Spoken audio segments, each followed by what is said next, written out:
तो वेदा मूवी की स्टार्टिंग होते ही हम एक्ट्रेस शर्वरी को देखते हैं, और अगर आपको याद ना हो तो ये वही एक्ट्रेस हैं जिन्हें आज से कुछ टाइम पहले हमने मुंजिया मूवी के अंदर देखा था, और मुंजिया मूवी के अंदर इनका नाम बेला होता है। लेकिन हाँ, अगर बात करें वेदा मूवी की तो इस मूवी के अंदर इनका नाम वेदा ही होता है, यानी कि इस मूवी का जो नाम है वेदा वो इन्हीं के ऊपर रखा गया है। मूवी के स्टार्टिंग में हम ये देखते हैं कि वेदा रात को कहीं पर भागकर जा रही होती है, और इसी टाइम पर उसके पीछे बहुत सारे गुंडे पड़े होते हैं जो कि उसे जान से मारने की कोशिश कर रहे होते हैं। बट ये नजारा देखकर हमें कुछ भी समझ नहीं आता है, और इसीलिए कहानी आज से 6 महीना पास में जाती है। कहानी शुरू होती है आज से 6 महीने पहले राजस्थान के बाड़मेर जिले से, जहाँ पर हमें देखते हैं कि इसी बाड़मेर जिले के एक छोटे से गाँव में वेदा रहती है। हमें पता लगता है कि वेदा के गाँव और पूरे बाड़मेर डिस्ट्रिक्ट के अंदर कास्ट को लेकर बहुत ही ज्यादा डिस्क्रिमिनेशन होता है, और अब क्योंकि वेदा भी एक दलित कास्ट से होती है इसीलिए वेदा के साथ भी काफी डिस्क्रिमिनेशन होता है। हम यहीं पर ही वेदा की फैमिली से मिलते हैं, और हमें पता लगता है कि वेदा की फैमिली में उसके फादर, उसकी मदर, एक बड़ी बहन और एक सबसे बड़ा भाई भी है। और वेदा, उसका बड़ा भाई और उसकी बड़ी बहन तीनों ही गाँव के कॉलेज में पढ़ते हैं, और इसी कॉलेज में वेदा का ये सपना होता है कि वो आगे चलकर एक बॉक्सर बने, जिसके लिए वो कॉलेज में बॉक्सिंग की ट्रेनिंग करना चाहती है। लेकिन अब क्योंकि वेदा छोटी कास्ट से होती है इसीलिए वेदा को बॉक्सिंग करने से रोका जाता है। इसके साथ ही हमें ये भी पता लगता है कि वेदा जिस गाँव में रहती है उसी गाँव में प्रधान भी रहता है, और वो प्रधान आसपास के 150 गाँव का प्रधान है।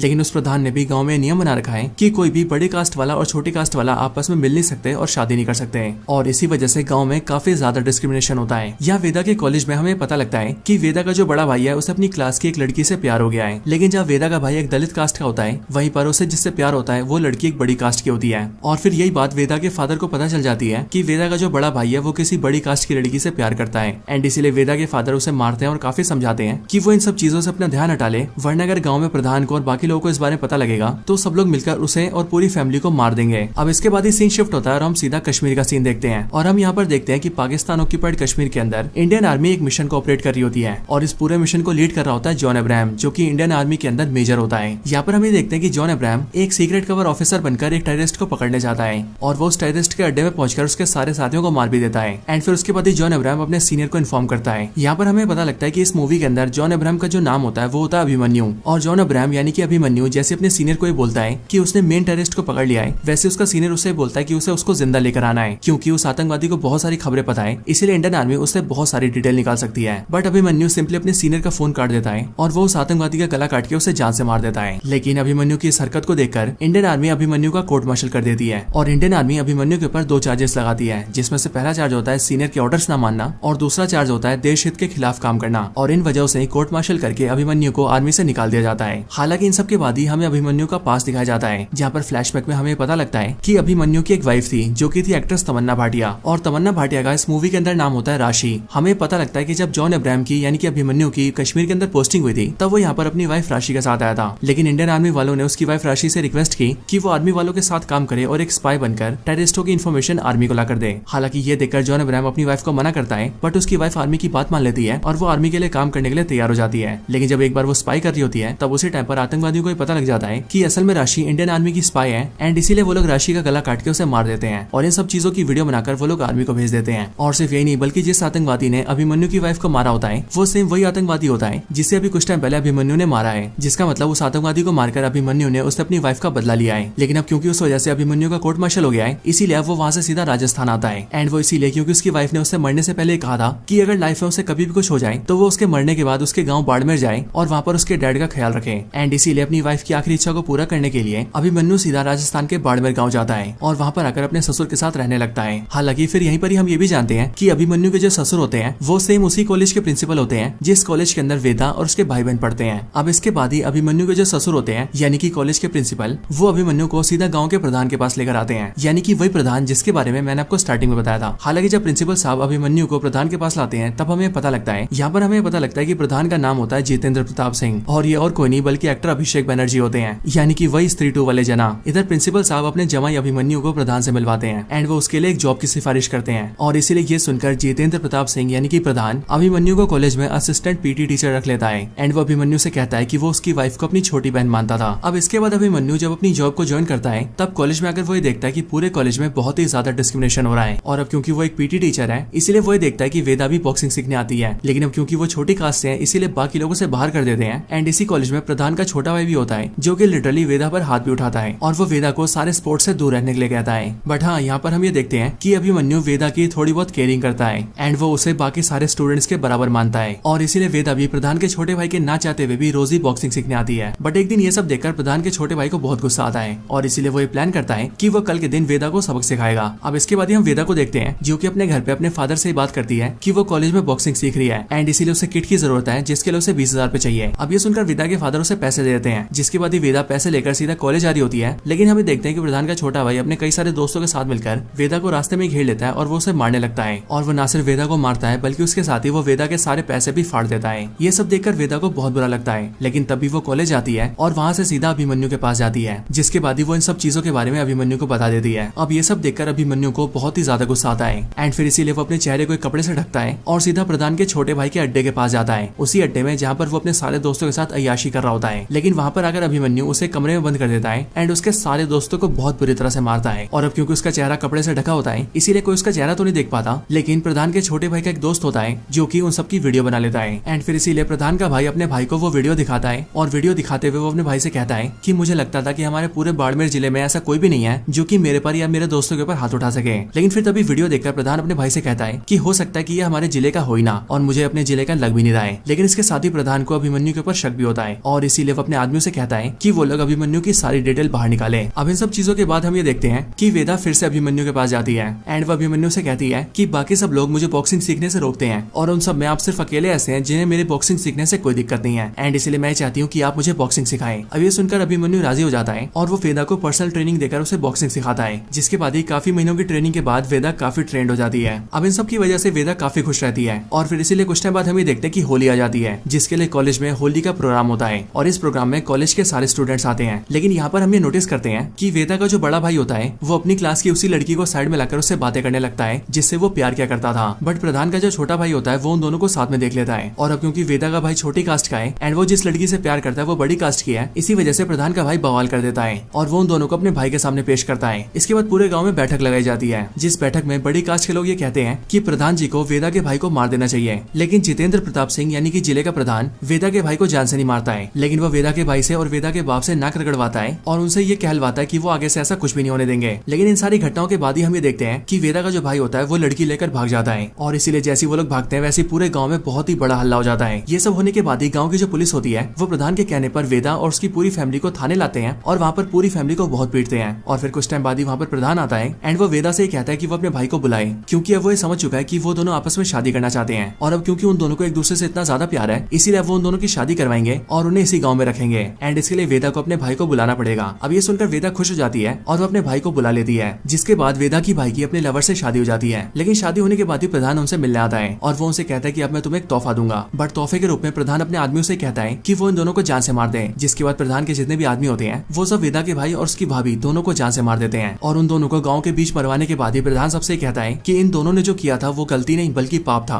और इसीलिए अगर आगे से और भी कोई बड़े कास्ट की लड़की छोटे कास्ट के लड़के से शादी करेगी तो उस बड़ी कास्ट की लड़की को भी जान से मार दिया जाएगा। हालांकि उन दोनों को मारने के बाद ही प्रधान अपने आदमियों से कहता है कि वो उन दोनों की बहनों को ही पकड़े, क्योंकि अब वो उन दोनों की बहनों को भी मारने वाला है। बट ये बात सुनकर वेदा और उसकी बहन वहाँ से भागने लगते हैं, जिसके बाद ही गाँव की पुलिस प्रधान का भाई और उसके बाकी सारे आदमी उन दोनों को पकड़ने लगते हैं। इन सब के पीछे वेदा की जो बड़ी बहन होती है वो वेदा को वहाँ से भगा देती है और वो कहती है कि मैं सबका ध्यान भटकाती हूँ, जिस बीच वो भाग सकती है। जिसके बाद वेदा वहाँ से भाग जाती है और वेदा की बड़ी बहन प्रधान के भाई के हाथ लग जाती है, जिसके बाद ही प्रधान का भाई और बाकी सारे आदमी मिलकर वेदा की बड़ी बहन को भी जिंदा जलाकर मार देते हैं। इधर वेदा भागते हुए सीधा जॉन अब्राहम के पास आती है, यानी कि अभिमन्यु के पास, और वो उसे सारी बात बताकर उससे हेल्प मांगती है। हालांकि जब वेदा जॉन अब्राहम के पास हेल्प मांगने आती है तब हम ये देखते हैं कि जॉन अब्राहम यानी कि अभिमन्यु वेदा को अपनी बाइक पर बैठाता है और उसे लेकर सीधा प्रधान के पास जाता है। जितेंद्र प्रताप सिंह यानी कि प्रधान के घर आने के बाद ही वो उससे बात करता है और अभिमन्यु प्रधान से कहता है कि आखिर वो लोग वेदा के पीछे क्यों पड़े हैं और अगर इसके भाई ने इंटरकास्ट मैरिज कर भी ली तो उन्हें मारा क्यों गया। पर ये सब सुनकर प्रधान उससे कहता है कि ये सारे वो नियम कानून है जिसे हमारे पुरखों ने बनाए हैं और इसीलिए ऐसी किसी भी गलती को कभी माफ नहीं किया जाएगा। अब इन सारी बातों के बाद ही हम ये देखते हैं कि प्रधान के जो 2-3 आदमी होते हैं वो वेदा को पकड़ने की कोशिश करते हैं, लेकिन जॉन अब्राहम सिंपली उन सबको पीट देता है। ये देखकर जो प्रधान होता है वो जॉन अब्राहम को मौका देता है और वो उससे कहता है कि तू मेरे सामने बहुत कमजोर है और इसीलिए अगर तुझे इस लड़की को बचाने का शौक है तो खूब बचा एंड मैं इसके लिए तुझे थोड़ा सा टाइम भी दे रहा हूँ, इसे जहाँ लेकर जा सकता है वहाँ चला जा, लेकिन कुछ टाइम बाद ही तो ये देखेगा कि मैं तुझे और इस लड़की को दोनों को ही पकड़ लूंगा और दोनों को ही मार दूंगा। इसके बाद ही जॉन अब्राहम वेदा को लेकर वहाँ से निकल जाता है और फिर वो दोनों सिंपली एक एम्बुलेंस की बस लेते हैं और उसे लेकर वहाँ से जाने लगते हैं। अब जॉन अब्राहम का ये प्लान होता है कि वो वेदा को यहाँ से लेकर जाएगा और कहीं दूर ले जाकर वेदा को उसके किसी रिश्तेदार के यहाँ छोड़ देगा। लेकिन यहाँ पर जॉन अब्राहम जैसी वैन चलाकर थोड़ा सा आगे जाता है वैसे 2 मिनट बाद ही गाँव की पूरी पुलिस फोर्स, प्रधान का भाई, उसके सारे दोस्त और प्रधान के सारे आदमी उनके पीछे पड़ जाते हैं और वो उन्हें पकड़ने के लिए उनकी गाड़ी पर अटैक करने लगते हैं। और इसीलिए यहाँ पर एक बहुत ही बेहतरीन फाइट सीन आता है, जिस फाइट सीन के अंदर जॉन अब्राहम उन सबको बहुत बुरी तरह से बीट करता है। अब इन सबसे बचते बचाते हुए जॉन अब्राहम यानी कि अभिमन्यु वेदा को दूसरे गांव ले आता है, जिस गांव में वेदा का मौसा रहता था। और वहाँ पर अगर वेदा अपने मौसा को सारी बातें बताती है एंड वो अपने मौसा से हेल्प मांगती है। ये सुनकर उसका मौसा कहता है कि वो उसकी हेल्प करेगा, लेकिन इसके कुछ टाइम बाद ही वेदा का जो मौसा होता है वो चुपके से कुछ टाइम बाद बाहर जाता है और घर को बाहर से लॉक कर देता है। और फिर वो जल्दी से प्रधान को कॉन्टेक्ट करके उसके आदमियों को बुला लेता है, जिसके बाद ही गाँव की पुलिस और प्रधान के आदमी वहाँ पर आते हैं ताकि वो लोग वेदा और जॉन अब्राहम को पकड़ लें और उसे मार दें। लेकिन यहाँ पर हम ये देखते हैं कि जब वो लोग आते हैं तब उसके कुछ टाइम पहले जॉन अब्राहम इन सब के बारे में समझ जाता है और वो ये जान जाता है कि वेदा के मौसा ने उन्हें धोखा दिया है। एंड इसके लिए जैसी पुलिस फोर्स और प्रधान के आदमी वहाँ पर आकर फायरिंग करते हैं, वैसे हमें पता लगता है कि अभिमन्यु और वेदा उस घर से बाहर निकल चुके हैं और वो बाहर आकर पुलिस फोर्स से फाइट करने लगते हैं। अब यहाँ पर भी अभिमन्यु किसी तरह से वेदा को बचा लेता है और उसे लेकर वहाँ से भाग जाता है। लेकिन हम ये देखते हैं कि प्रधान के जो आदमी और पुलिस वाले होते हैं वो रुकते नहीं है और वो उनका और भी पीछा करते हैं, जिस वजह से रास्ते में भी उनकी कई बार फाइट होती है एंड अभिमन्यु को उनसे लड़ना पड़ता है। हालांकि इन सब के बाद ही अभिमन्यु और वेदा एक बड़े से पथरीले एरिया में आ जाते हैं जहाँ पर कंस्ट्रक्शन का काम चल रहा होता है और वहीं पर ही वेदा अपने फादर को मिलने के लिए बुलाती है। लेकिन जब वेदा का फादर वेदा से मिलने आता है तब उसके कुछ टाइम बाद ही हम ये देखते हैं कि प्रधान का जो छोटा भाई होता है वो अपने सारे साथियों के साथ मिलकर उन्हें ट्रैक कर लेता है और इसीलिए वो भी वेदा और अभिमन्यु तक पहुंच जाता है और फिर वो अभिमन्यु के ऊपर पीछे से हमला करता है, जिस वजह से अभिमन्यु बेहोश हो जाता है और फिर इसीलिए वो लोग उन सबको पकड़ लेते हैं एंड पास के एक बंकर में लाकर उन सबको बांध देते हैं। यहाँ पर आने के बाद जब जॉन अब्राहम की आंखें खुलती है तब वो ये देखता है कि प्रधान के छोटे भाई और उसके साथियों ने उसे और बाकी सबको बांध रखा है। अब यहीं पर ही प्रधान का छोटा भाई वेदा को बहुत ही ज्यादा ह्यूमिलेट करने लगता है एंड वो उसे ये भी कहता है कि उसने जिस तरह से उसकी बहन को जलाकर मारा और उसके भाई को मारा, वैसे अब वो वेदा और उसके फादर को भी मार देगा। लेकिन फिर ये सारी बातें सुनकर वेदा को बहुत ही ज्यादा गुस्सा आता है एंड फिर इसीलिए वो प्रधान के छोटे भाई के ऊपर अपने सर से हमला करती है। और फिर इसके बाद ही हम ये देखते हैं कि इसी टाइम पर अभिमन्यु भी अपनी रस्सियां खोल लेता है और जल्दी से वेदा और उसके फादर की भी रस्सियां खोल देता है, जिसके बाद अभिमन्यु उन सबको मारता है और प्रधान के छोटे भाई को वहाँ पर बांध देता है। और सिर्फ ये नहीं बल्कि बांधने के बाद ही वो प्रधान के छोटे भाई की बॉडी में टर्मिनेट फिट कर देता है एंड उनसे थोड़ी ऊपर जो बंकर का गेट होता है उसके जरिए एक लालटेन को बांध देता है और वो लालटेन सीधा प्रधान के भाई के सर पर होता है, जिसका मतलब अब जैसी कोई बंकर का गेट खोलेगा वैसे बंकर के गेट से जो लालटेन लटका हुआ है वो सीधा प्रधान के छोटे भाई के ऊपर गिरेगा और अब क्योंकि वहाँ पर टर्मिनेट भी है इसीलिए वो टर्मिनेट ब्लास्ट होगा, जिस वजह से प्रधान के भाई की जान चली जाएगी।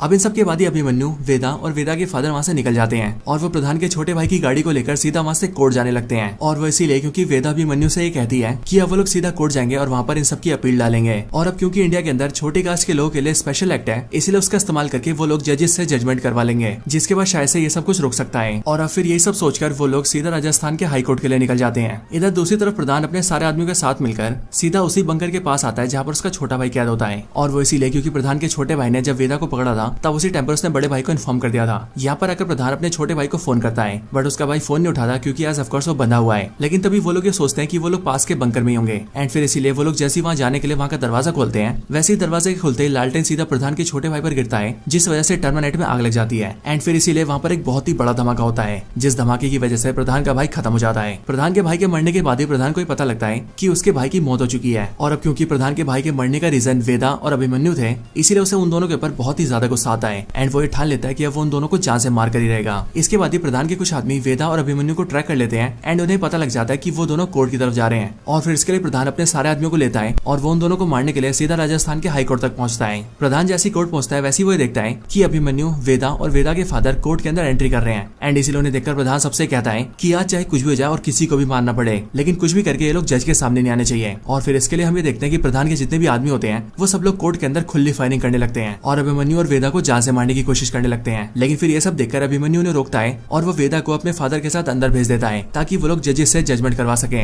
और वो अकेले ही प्रधान और उसके सारे आदमियों पर फायरिंग करके उन्हें रोकने लगता है। लेकिन यहाँ पर हम ये देखते हैं कि अकेले होने की वजह से अभिमन्यु को बहुत सारी गोलियां लग जाती है, जिस वजह से वो काफी कमजोर पड़ जाता है और एक टाइम ऐसा भी आता है कि जब अभिमन्यु बेहोश हो जाता है। ये देखकर प्रधान को ऐसा लगता है कि अभिमन्यु मारा गया है एंड फिर इसके लिए वो उसके पास आता है और अपने एक आदमी से कहता है कि वो उसके सर को उड़ा दे। लेकिन प्रधान का आदमी जैसे अभिमन्यु के सर पर गोली मारने वाला होता है वैसे अभिमन्यु जाग जाता है और फिर उसके बाद ही वो ना सिर्फ प्रधान के सारे आदमियों को मार देता है बल्कि इसके साथ ही वो प्रधान के ऊपर भी गोली चलाता है जो प्रधान के पेट पे लगती है एंड फिर इस तरह से हम ये देखते हैं कि अभिमन्यु प्रधान के सारे आदमियों को खत्म कर देता है। पर अभिमन्यु को ऐसा लगता है कि प्रधान भी गोली खाकर मारा गया है बट हम ये जानते हैं कि प्रधान अभी भी जिंदा है और इसीलिए वो अपने हाथ में एक बंदूक लेता है और वो जॉन अब्राहम को मारने की कोशिश करता है। इधर दूसरी तरफ वेदा अपने फादर के साथ सीधा कोर्ट के अंदर आती है और वो जजेस के सामने अपने केस को रखकर जजमेंट की मांग करती है। बट यहाँ पर हम ये देखते हैं कि बाहर जो भी गोलीबारी हो रही होती है उन सबको सुनकर जजेस लोग भी डर चुके होते हैं और इसीलिए वो लोग भी टेबल के नीचे छुपे होते हैं। लेकिन यहाँ पर जब वेदा अपने बारे में सब कुछ बताती है तभी इनमें से एक लेडी जज होती है जो कि वेदा के सामने आती है एंड वो वेदा के केस पे जजमेंट करने की बात करती है। इसी टाइम पर बाहर हम ये देखते हैं कि अभिमन्यु किसी तरह से प्रधान का सामना करता है और वो प्रधान के मुंह पे गोली चला के उसे जान से मार देता है। और फिर इसी टाइम पर हम ये भी देखते हैं कि जज भी वेदा के केस में जजमेंट सुनाती है एंड उसके पूरे गाँव और जिले में जो भी डिस्क्रिमिनेशन हो रहा है उन सब पर रोक लगाती है और अब तक जिन भी लोगों ने गलत काम किया है उन सब पर कार्रवाई करती है और फिर इन सब के साथ ही ये मूवी खत्म हो जाती है। एंड मूवी के खत्म होने के साथ ही हमें ये भी बताया जाता है कि वेदा मूवी के अंदर हमें जो स्टोरी दिखाई गई है वो बेसिकली रियल स्टोरीज के ऊपर बेस्ड है, क्योंकि आज से सालों पहले साल 2007 और साल 2011 के अंदर ऐसा कुछ हो चुका है। लेकिन हाँ दोस्तों, इस मूवी के एंडिंग के साथ हम ये भी देखते हैं कि मूवी के अंत में जॉन अब्राहम की भी मौत हो जाती है, जिसका मतलब अभिमन्यु वेदा को बचाने में खुद को कुर्बान कर देता है। एंड फिर इस मूवी का दी एंड हो जाता है।